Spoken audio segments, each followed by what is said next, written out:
Head haridustöötajad, õpilased ja vanemad.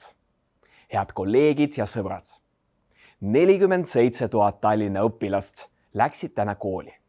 Neist 3700 alustasid oma kooliteed esmakordselt.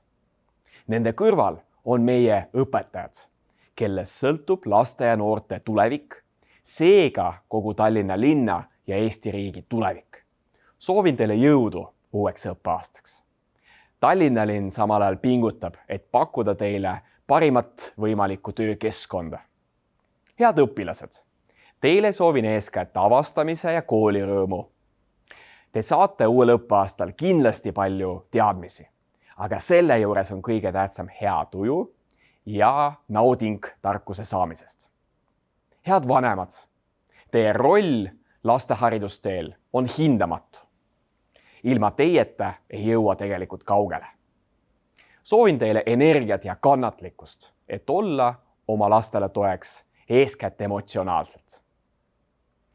Head uut 2025. 26. õppeaastat!